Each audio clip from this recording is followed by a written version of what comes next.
ایک لڑکا تھا، اس کا تعلق پسماندہ خاندان سے تھا، لیکن وہ دیکھنے میں بہت خوبصورت تھا۔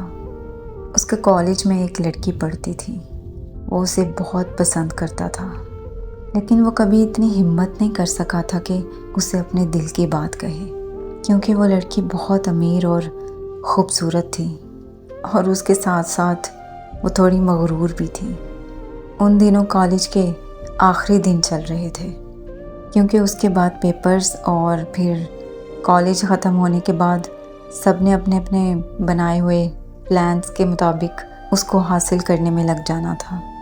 اس لڑکے نے سوچا کہ وہ کالج ختم ہونے سے پہلے ضرور اسے اپنے دل کی بات کہے گا۔ ایک دن اس لڑکے نے اس لڑکی کو کہا کہ وہ اسے بہت پسند کرتا ہے۔ اس کے جواب میں لڑکی نے جو کہا وہ اس کے لیے بہت چونکا دینے والا جواب تھا۔ وہ لڑکی بولی کہ مجھے دے ہی کیا سکتے ہو، جتنی تمہاری مہینے کی تنخواہ ہوگی آج اتنا میرا روز کا خرچ ہے۔ کیا مجھے ابھی بھی تمہارے ساتھ اپنی زندگی گزارنے کا سوچنا چاہیے؟ تم نے ایسا سوچ بھی کیسے لیا کہ میں تم سے شادی کروں گی؟ میں کبھی تم سے پیار نہیں کر سکتی، اس لیے تمہارے لیے اچھا یہی ہے کہ مجھے بھول جاؤ اور اپنے معیار کی کسی اور لڑکی سے جا کر شادی کر لو۔ اس لڑکے کے لیے اسے بھولنا ممکن ہی نہ تھا۔ اس لڑکی کی ان تمام باتوں کا اس پر بہت اثر ہوا اور اس نے ارادہ کر لیا کہ وہ زندگی میں کچھ بن کر رہے گا۔ اس نے دن رات محنت کی۔ جب بھی کبھی وہ کمزور پڑنے لگتا اسے وہی سب باتیں یاد آنے لگتی اور پھر سے اس کا ارادہ اور مضبوط ہو جاتا۔ آخر کار 10 سال کا عرصہ گزر گیا۔ ایک دن اچانک وہی لڑکی اسے ایک شاپنگ سینٹر میں ملی۔ وہ لڑکی اسے دیکھ کر حال چال پوچھنے لگی۔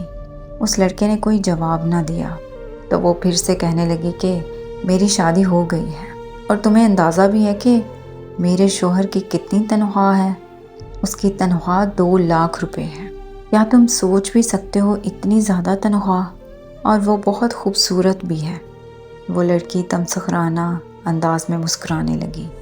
اس لڑکی کے منہ سے یہ سب باتیں سننے کے بعد اس لڑکے کی آنکھوں میں آنسو آ گئے۔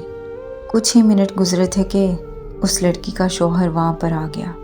اس سے پہلے کہ وہ لڑکی کچھ کہتی، اس لڑکے کو دیکھنے کے بعد اس کا شوہر بولا کہ سر آپ یہاں کیسے؟ میری بیوی سے ملیں۔ اس نے برابر کھڑی ہوئی اس لڑکی کی جانب اشارہ کیا۔ اس کے بعد اس نے اپنی بیوی کو بتایا کہ میں سر کو ایک پروجیکٹ میسج کرنے لگا ہوں اور تمہیں پتہ ہے کہ وہ پروجیکٹ 200 کروڑ کا ہے۔ اور ایک اور سچائی بتاؤں تمہیں، سر کو ایک لڑکی سے پیار ہو گیا تھا لیکن اسے پا نہیں سکے، اس لیے آج تک انہوں نے شادی نہیں کی۔ یار کتنی خوش قسمت ہوگی نا وہ لڑکی۔ پھر کہنے لگا کہ آج کل کون کسی سے اتنا سچا پیار کرتا ہے۔ یہ سب سن کر اس لڑکی کی حالت ایسی تھی کہ جیسے کسی نے اس کے پاؤں کے نیچے سے زمین ہی کھینچ لی ہو۔ دوستو، انسان کو ہمیشہ یہ سوچنا چاہیے کہ وقت کبھی بھی ایک جیسا نہیں رہتا۔ آج آپ کسی چیز پر غرور کر رہے ہو سکتا ہے کہ کل اللہ آپ کا یہی غرور توڑ دے۔ اللہ نے کسی کو کمتر نہیں بنایا، اس کی نظر میں سب برابر ہیں۔ انسان کو چاہیے کہ وہ دوسروں کے پیار اور ان کے احساسات کی قدر کرے اور کبھی بھی غرور نہ کرے۔